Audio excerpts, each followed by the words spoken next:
जब भी मैं अपने दोस्तों के साथ बाहर जाता तो मेरा मकसद ये होता कि मैं इतनी पी लूं कि मुझे कुछ याद ही ना रहे। बस मैं पीता चला जाता। जब मैं बिस्तर पर जाता तो यही उम्मीद करता कि काश मैं सुबह दोबारा कभी ना उठूं। मुझे जिंदगी का कोई मकसद नजर नहीं आता था। अगर जिंदगी यही है तो इस खेल को बंद करो और सब खत्म करो। मैं इसका हिस्सा नहीं बनना चाहता। मजहब इस मसले का हल नहीं था। मुझे मेरे मामू का फोन आया और उन्होंने कहा तुम्हारी अम्मी अस्पताल में है और सीरियस कंडीशन है। हार्ट मॉनिटर की लाइन बिल्कुल सीधी हो गई और फिर डॉक्टर अंदर आया और कहा कि अब हम कुछ नहीं कर सकते।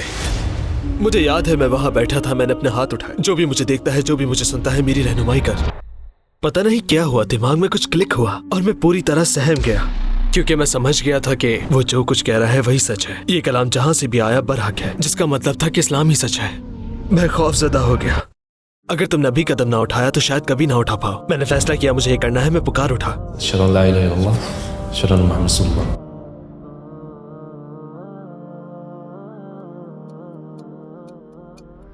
अस्सलाम वालेकुम ब्रदर साइमन वॉलग्रैन। दावत कबूल करने का शुक्रिया। आपको अपने साथ टुवर्ड्स इटर्निटी में देखकर खुशी हो रही है। माशाल्लाह। वालेकुम सलाम व बरकातहू। साइमन वॉलग्रैन कौन है, क्या आप मुख्तसरन बता सकते हैं?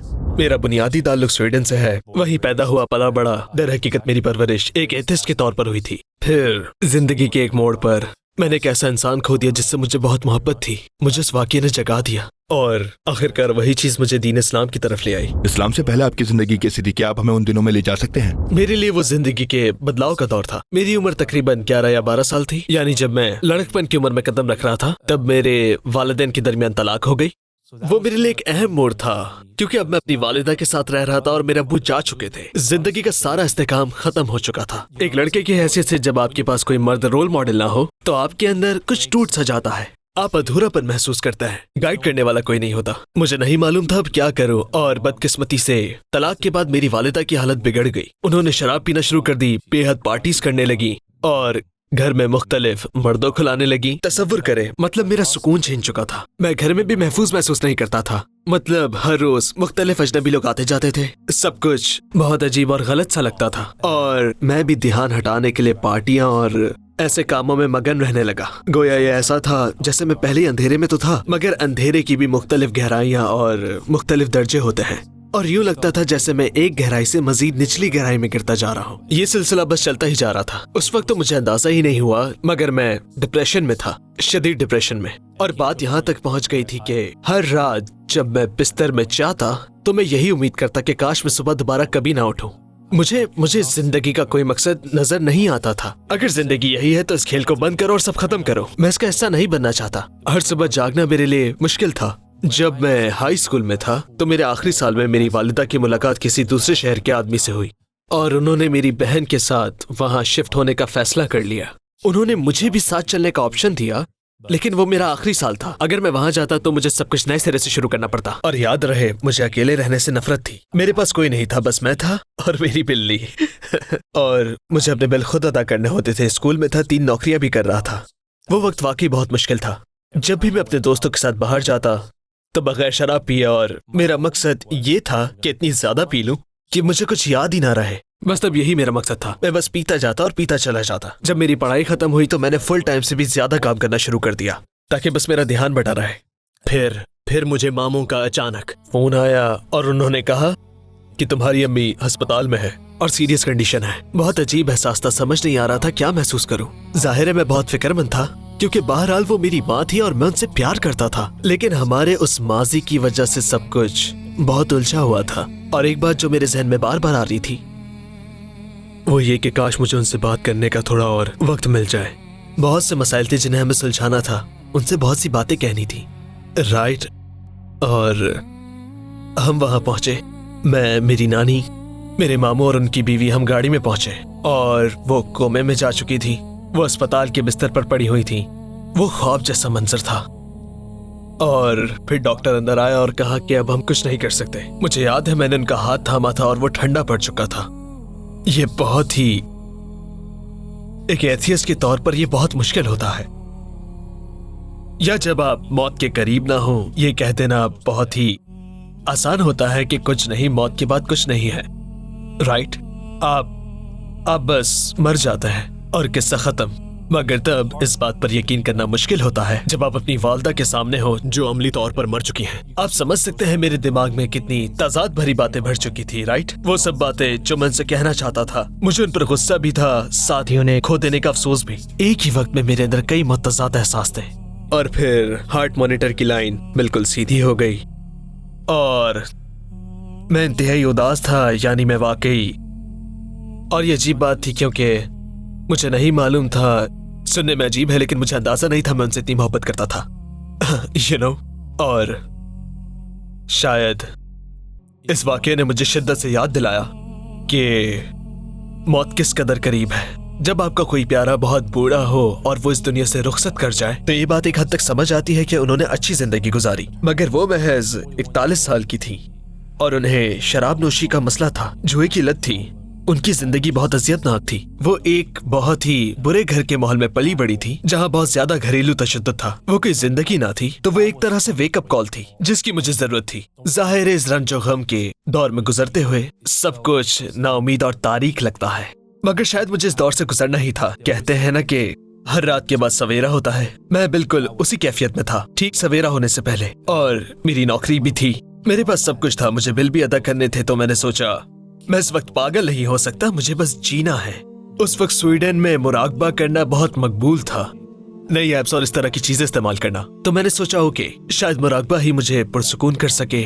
चुनाचे मैंने मुराकबा करना शुरू कर दिया। मुझे याद है मैंने कुछ अरसे तक ये किया और फिर एक बार मुझे अच्छी तरह याद है, और ये बहुत अजीब था क्योंकि मेरा किसी हस्ती पर ईमान नहीं था, मगर मैं वहाँ बैठा सोच रहा था अगर वाकई कोई साथ है, अगर कोई मौजूद है, अगर इस जिंदगी का कोई मकसद है और हम यूं ही अदम से वजूद में नहीं आ गए तो यकीनन कम से कम मैं उस हस्ती से राब्ता करने की कोशिश कर सकता हूँ, राइट? जब मैं वो वक्त याद करता हूँ तो मैं अपनी सोच के अंदाज को समझना चाहता हूँ, मगर सच तो ये है कि तब कोई सोच विचार थी ही नहीं। बस एक आवाज आई, चलो दुआ करके देखते हैं, जिससे अंदर से खुद कुछ उभरा हो। और मैं वहाँ बैठा था, मैंने अपने हाथ उठाए बिल्कुल वैसे ही जैसे दुआ के लिए उठाते हैं, राइट? बहुत अजीब था। हाथ उठाकर मैंने कहा कि जो भी मुझे सुनता है, जो भी मुझे देखता है, रहनुमाई करे उस रास्ते की तरफ जो सही, सच्चा और मेरे लिए बेहतरीन हो। तो उस वक्त मुझे किसी पसंद नापसंद की परवाह नहीं थी क्योंकि मैं थक चुका था। क्या आपने जानबूझकर लफ्ज खुदा से गुरेज किया? नहीं, मैं लफ्ज इस्तेमाल नहीं कर सका। क्यों? क्योंकि ये वहाँ मायूब लफ्ज था। लफ्ज खुदा के साथ बहुत सी मनफी जज्बाती वाबस्तगियां थी। मेरे जहन में आसमान पर बैठे किसी दाढ़ी वाले शख्स का तस्वुर नहीं था, इसलिए मैं वो इस्तेलाह इस्तेमाल नहीं कर सकता। जाहिर है तब मजहब के बारे में मेरी मालूमात बहुत कच्ची थी। मैं वो लफ्ज इसलिए नहीं कहना चाहता था क्योंकि मेरा पक्का नजरिया था कि मुझे किसी रिवायती मजहब को नहीं अपनाना है। मजहब किसी मसले का हल नहीं था। मैं इसे लोगों को काबू करने का जरिया समझता था, जैसे कि आवाम को कंट्रोल करना, उनका ब्रेन वॉश करना और इन फर्जी कहानियों पर यकीन कर लेना, राइट? खुदा को मान लेना। देखिए कितनी दिलचस्प बात है। मैंने हाथ उठाए और कहा जो भी मुझे देखता है, सुनता है, ये तो अल्लाह ही के सिफाती नाम है। तो मैंने खुदा नहीं कहा मगर पुकारा अल्लाह ही को, السميع والبصير। जो सब कुछ सुनता और देखता है। मैंने यही कहा जो मुझे सुनता और देखता है, जबकि मैं अकेला था। तो ये कितनी हैरत अंगेज बात है, राइट? खैर फौरन कुछ नहीं हुआ, तब्दीली का अमल तो शुरू हो गया था, मगर मैं सोच रहा था जैसे कुछ अचानक सामने जाहिर हो जाएगा, जैसे बंदा किसी गैबी इशारे या मुआवजे की उम्मीद रखता है, मगर कुछ नहीं हुआ। मैं उस वक्त 2 नौकरियां कर रहा था। एक तो मैं म्यूजिक प्रोड्यूसर था और साथ ही एक केयर टेकर के तौर पर काम कर रहा था। तो अजीब बात देखिए कि म्यूजिक के काम में मेरा एक साथी मुसलमान था, एक अल्बेनियन, और हम पार्टियां और इस तरह के काम करते थे। वो सिर्फ नाम का मुसलमान था। और दूसरी तरफ मेरी उस केयर टेकर वाली नौकरी में वो फैमिली जिसके लिए मैं काम करता था वो कट्टर ईसाई थी, मजहब में डूबी हुई। और ऐसा शायद ही होता। उस दुआ से पहले जब मैं नौकरी पर होता था तो मैं सोचता था कि ये जो मर्जी करे मुझे क्या परवाह, मगर अब मैंने सोचा कि क्यों ना अपने जहन को खुला रखूं, सच्चाई के दरवाजे खुद पर फौरन बंद ना करूं, सवाल पूछना शुरू करता हूं। अगर कुछ अच्छा ना लगा तो मैं सवाल करूंगा। चुनाचे मैंने उन ईसाइयों से सवालात करना शुरू कर दिए, जैसे खुदा कौन है, हम यहाँ क्यों हैं, राइट? और यही कुछ मैंने अपने मुसलमान दोस्त से भी पूछा। उस मुस्लिम दोस्त के बारे में मैं एक बात बताना भूल गया। मेरी उस दुआ के बाद, मेरी उस पुकार के फौरन बाद उसने अपनी दाढ़ी बढ़ा ली और नमाज पढ़ने लगा। हम म्यूजिक तैयार कर रहे थे और उसने कहा म्यूजिक रोको, मुझे नमाज पढ़नी है। यानी वो ये सारी चीजें करने लगा था, वो मजहबी हो गया था। तो मैंने उससे पूछना शुरू किया और ये दिलचस्प बात थी क्योंकि अकली तौर पे मैं सोचता था कि अगर मैं तैयार हूँ और कोई मजहब चुनना ही है तो मुझे ईसाई होना चाहिए, जैसा कि स्वीडन के झंडे पर भी क्रॉस बना हुआ है। यानी ये तो पहले ही जैसे मेरे खून में शामिल था। मेरे लिए आसान था, जिंदगी बदलने की जरूरत ही ना थी। मैं पार्टियां करता था और गुनाह भी कोई मसला नहीं था। तब मैं यही सोचता था, राइट? ये इस तरह था कि अगर मुझे कुछ बनना ही था तो मैं ईसाई बनना चाहता था। मगर जब भी मैं उनसे बुनियादी अकीदे का पूछता कि खुदा कौन है, तो बात मेरे पल्ले ना पड़ती, मुझे समझ ही ना आता। वजह ये थी कि मैं जिस शख्स से भी पूछता अलग जवाब मिलता। मैं सोचता कि अगर ये सच्चा मजहब है तो जवाब भी एक होना चाहिए, जैसे एक और एक दो होते हैं और कल भी दो ही रहेंगे। किसी से भी पूछो जवाब दो ही आएगा, मुख्तलिफ जवाबात नहीं आएंगे। मगर मुझे मुख्तलिफ जवाब मिल रहे थे और मैं एथियज्म जैसी उलझन से निकलकर किसी और उलझन में नहीं पड़ना चाहता था। जबकि मुस्लिम दोस्त से मैं इस मौजू पर बात करने से कतराता था, क्योंकि मैं सोचता इस्लाम कभी नहीं, ये तो अरबों का मजहब है। अपने जुराइम पेशा मुस्लिम दोस्तों को देखकर मेरी यही समझ बनती थी। मगर मैंने उससे पूछा और उसके एक सवाल के जवाब ने मेरे लिए सब कुछ बदल दिया। खुदा कौन है? मेरे पास ऐसे 3 सवाल थे और ये बड़े दिलचस्प सवाल हैं, क्योंकि ये वही 3 सवाल है जो आपको सच्चाई की तरफ ले जाते हैं। हम कहाँ से आए हैं, हमें कहाँ जाना है और हम यहाँ क्या कर रहे हैं। ये 3 सवाल, राइट? और यकीन माने यही तीनों सवालात एथियज्म की बुनियादें हिला देते हैं, क्योंकि एथियज्म के पास इनका कोई जवाब नहीं है और ये हमारी जिंदगी के सबसे ज्यादा अहम सवालात हैं। इसलिए जब आप ये सवाल नहीं उठाते और आपके पास इनके जवाब मौजूद नहीं होते तो अंदर से खालीपन महसूस होना लाजमी है। मैंने उससे पूछा खुदा कौन है, और उसने कहा कुरान में एक सूरत है जो इसकी वजाहत करती है, बहुत छोटी सी सूरत, सिर्फ 4 आयत की। उसने अरबी में तिलावत किया और उसका तर्जुमा सुनाया। अल्लाह एक है, वो 2, 3, 4 या 10 नहीं, बस एक है। मैंने सोचा हाँ ठीक है, ये बात समझ आती है, वो असमद है। और उसने ये समझाया कि सब उसके मोहताज हैं और वो किसी का मोहताज नहीं। मैंने कहा ये सच है, बिल्कुल ऐसा ही होना चाहिए। मैं जानता था मुझे उसी सहारे की जरूरत है, क्योंकि पूरी जिंदगी मुझमें खालीपन का एहसास रहा। मुझे ऐसी चीज की तलाश थी जो मेरा अधूरेपन को मिटा सके। आर्जी चीजों से एहसास नहीं मिटता, मुझे ऐसी चीज चाहिए थी जो रूह को सहराब कर दे हमेशा के लिए। और ना वो किसी की औलाद है और ना ही उसकी कोई औलाद है, यानी ना उसके बच्चे हैं ना वालिदैन, कोई भी नहीं, और उस जैसा कोई नहीं है। पता नहीं क्या हुआ, दिमाग में कुछ क्लिक हुआ और मैं पूरी तरह सहम गया, क्योंकि मैं समझ गया था वो जो कुछ कह रहा है वही सच है। ये कलाम जहाँ से भी आया बरहक है, जिसका मतलब था इस्लाम ही सच है। मैं बहुत खौफजदा हो गया था। ये सच्चाई समझ आने के बाद मैं वाकई सहम गया था। मैं जानता था मुझे हक की तलाश है। मैं लाउंज में बैठा सोच रहा था मैं हक का मुतलाशी था। मगर अब जब सच्चाई इस्लाम की शक्ल में सामने आई तो मैं सोचने लगा ये क्या माजरा है। फिर मैं इस्लाम के बारे में मजीद पूछने लगा और सब समझने लगा। उस दिन के बाद मैं तकरीबन 1 साल तक सवाल पर सवाल करता रहा। फिर एक वक्त ऐसा आया, उस वक्त भी हम म्यूजिक की फील्ड में साथ काम कर रहे थे और वो उसे छोड़ना चाहता था। वो अक्सर ये कहता था कि मैं ये नहीं कर सकता, जो म्यूजिक हम बनाते थे वो बहुत ही गलीज और बुरा था, मतलब बहुत ही गलत किस्म का म्यूजिक। वहाँ बड़े बुरे लोगों से वास्ता पड़ता, हर तरफ मंशियात और शराब का माहौल था, सब कुछ बहुत बुरा था। और जाहिर है वो इस गंदगी का हिस्सा नहीं बनना चाहता था, इसलिए उसने मुझे एक काम सिखाया ताकि मैं संभाल सकूं। और हम क्लाइंट्स और लोगों से मिलने के लिए मुख्तलिफ शहरों के दौरे करने लगे, राइट? और उन सफरों के दौरान जाहिर उसे नमाज भी पढ़नी होती थी। तो हम मस्जिद जाते हैं। स्वीडन के कुछ शहरों में तो किसी कोने में बस एक छोटा सा नमाज का कमरा होता है। मगर हमारे एक सफर के दौरान रास्ते में उसने कहा ओ मुझे नमाज पढ़नी है, और हम एक इंतहाई शानदार मस्जिद में गए। मैं तो उसे देख के दंग रह गया कि वाह यार। और याद रहे मैं उन दिनों भी मुराकबा करता। रोज सुबह उठ के अपने अंदाज में दुआ मांगना ही मेरा मामूल था।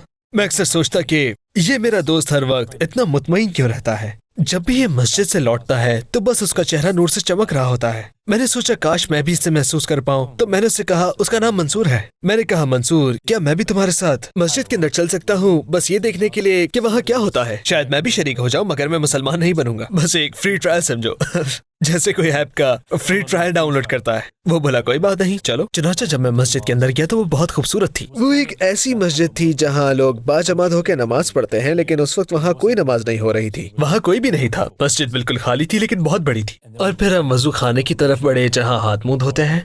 और वो बोला ओके नमाज से पहले हमें वजू करना होगा।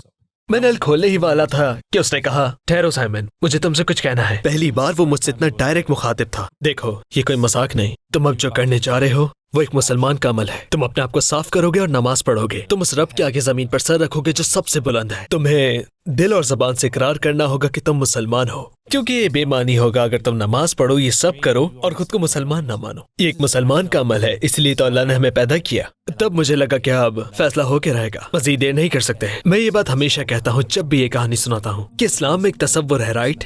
वसवसे यानी शैतान का बहकाना, और शैतान के वो वसवसे किसी के इस्लाम में आने से बिल्कुल पहले सबसे ज्यादा शदीद होते हैं, सबसे ज्यादा, सबसे ताकतवर। اور واللہ میں نے وہ شدت خود میں محسوس کی، میں اسے لفظوں میں بیان نہیں کر سکتا۔ ایک لمحے کے لیے یوں لگا جیسے مجھے 40 ڈگری بخار آ گیا ہو، میں کانپ رہا تھا، مجھے متلی سی ہونے لگی تھی، کانوں میں بھنبھناتی آواز تھی جیسے ہزاروں مکھیاں گردا گرد بھنبھنا رہی ہوں، میں بالکل حواس کھو رہا تھا۔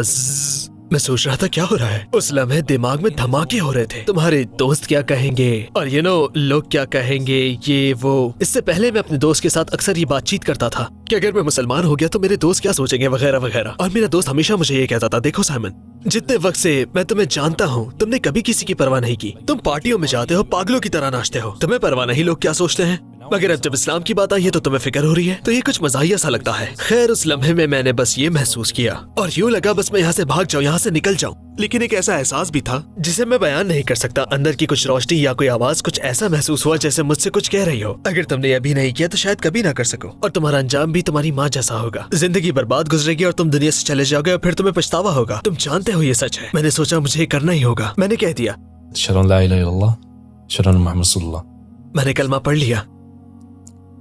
اس طرح وہ سارا خوف، متلی کی کیفیت اور ساری گھبراہٹ سب ختم ہو گئی۔ ایسا محسوس ہوا جیسے کسی نے میرے سر پر ٹھنڈا پانی بہا دیا ہو، مجھے نئے پن کا احساس ہوا، سارا بوجھ اتر گیا، اور وہ اندر کا خالی پن جس کے بارے میں بار بار ذکر کر رہا تھا، زندگی میں پہلی دفعہ وہ خلا بھر چکا تھا، اس کا نام و نشان مٹ گیا۔ یہ ایسا تھا جیسے میں اسے کیسے بیان کروں، جیسے آپ گھنٹوں سے پہاڑ پر چڑھ رہے ہو اور آپ کی کمر پر بھاری بستہ ہو، آپ تھک چکے ہیں، پھر آپ اسے اتار دیں، ایک جھٹکے میں سارا بوجھ اتر گیا۔ پھر ہم نماز کے ہال میں داخل ہوئے، میں نے اپنا سر زمین پر رکھا اور اپنی زندگی کی پہلی نماز پڑھی، صلاۃ العصر۔ مجھے لگا جیسے مجھے میرا اصل گھر مل گیا ہو، میری منزل یہی تھی، اسی کی تو مجھے تلاش تھی۔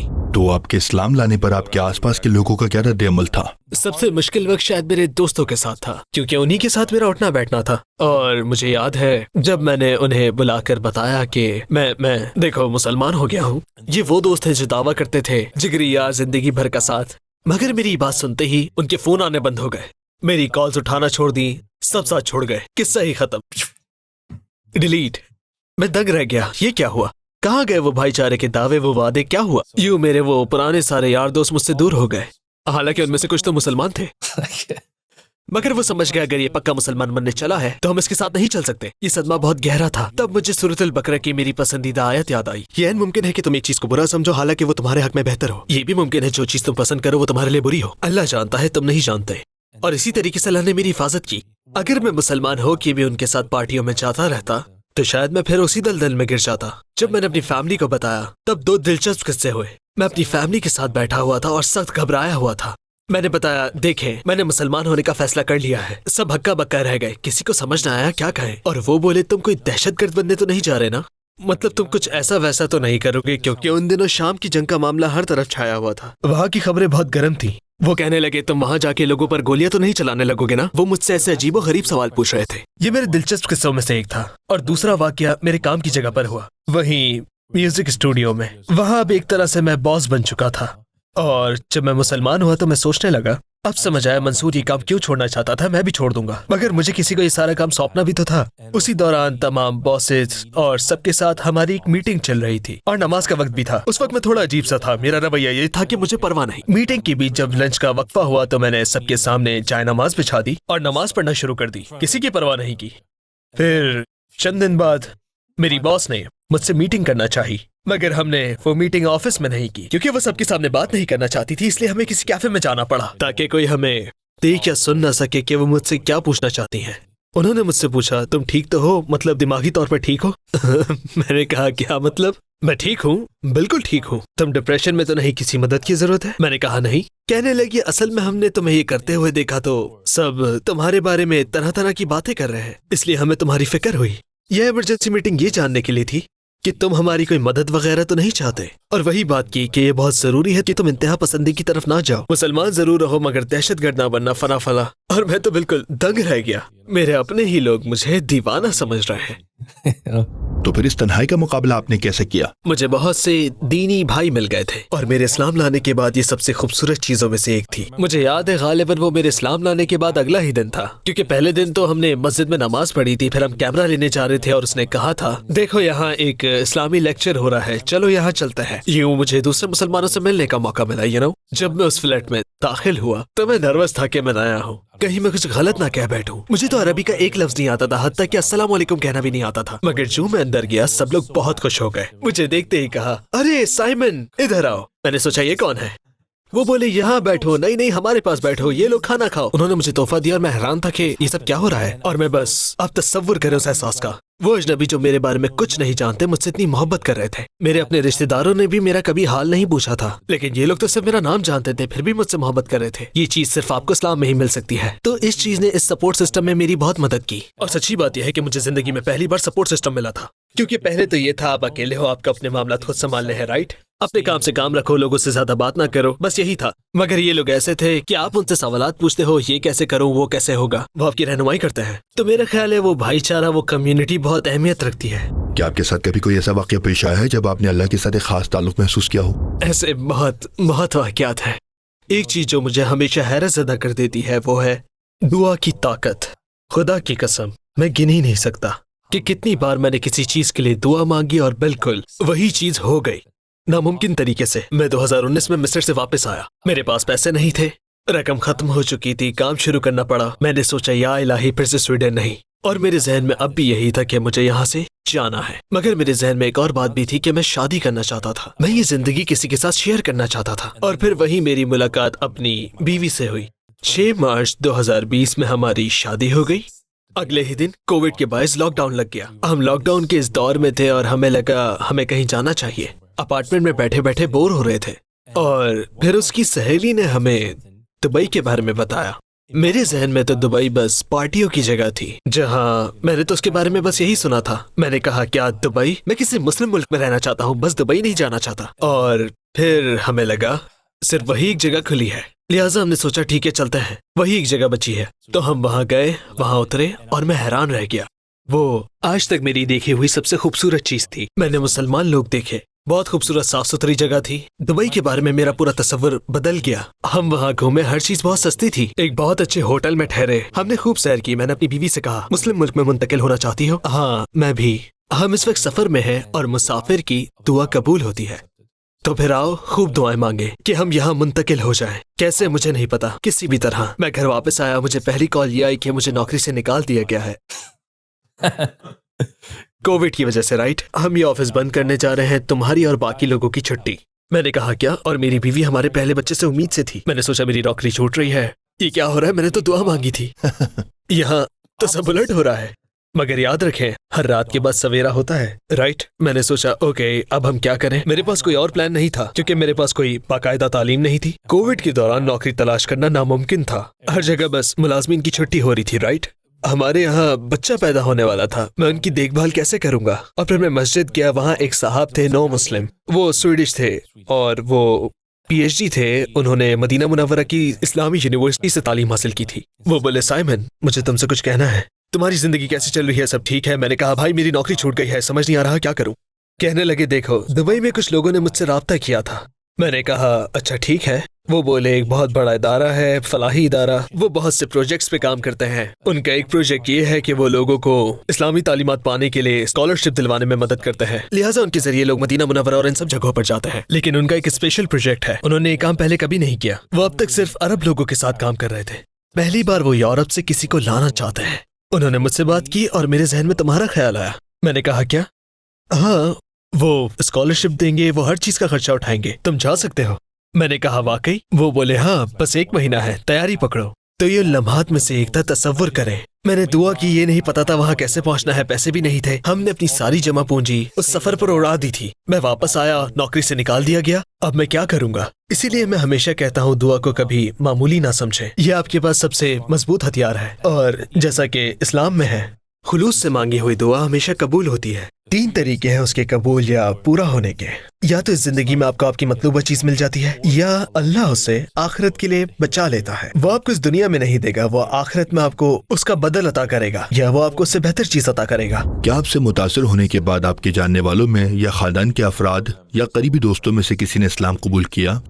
मुसलमान होने के कुछ ही अरसे बाद मैंने अपने वालिद से इस बारे में बहुत बात की। मुझे याद है कि मैंने उन्हें ईमान के 6 सतूनों के बारे में बताया, अल्लाह पर, उसके रसूलों पर, उसकी किताबों पर, फरिश्तों पर ईमान लाना, राइट? یوم آخر اور قدر پر ایمان لانا، اور وہ کہنے لگے میں اس پر یقین رکھتا ہوں۔ میں نے کہا کیا؟ ہاں یہ بات سمجھ میں آتی ہے۔ تو آپ بنیادی طور پر مسلمان ہی ہیں، اگر آپ کا ان باتوں پر ایمان ہے تو آپ مسلمان ہیں۔ وہ بولے ٹھیک ہے۔ میں نے پوچھا شہادت پڑھنا چاہتے ہیں؟ وہ بولے ہاں۔ میں نے کہا ٹھیک ہے، مجھے اس کی بالکل امید نہیں تھی۔ پھر وہ انگلینڈ منتقل ہو گئے۔ ان کی ملاقات ایک بحری لڑکی سے ہوئی جو عیسائی تھی، اور جب یہ فلسطین اور غزہ کا حالیہ معاملہ پیش آیا تو ظاہر ہے وہ تمام ویڈیوز اور سب کچھ سامنے آیا، تو انہوں نے مجھے فون کیا۔ اس لڑکی نے کہا کہ میں بھی مسلمان ہونا چاہتی ہوں۔ میں نے وہ ویڈیوز دیکھے ہیں، ان لوگوں کے پاس، فلسطینیوں کے پاس جو کچھ بھی ہے مجھے بھی وہی ایمان چاہیے۔ تو وہ مسلمان ہو گئے الحمدللہ۔ اور حال ہی میں پچھلے سال اپنی دادی سے ملنے واپس گیا۔ وہ بہت ضعیف ہیں، ان کی عمر 95 سال ہے، عمر کے آخری حصے میں ہے اور بہت بیمار ہیں۔ میں نے انہیں بھی اسلام اور سب باتوں کے متعلق بتایا اور الحمدللہ انہوں نے بھی اسلام قبول کر لیا۔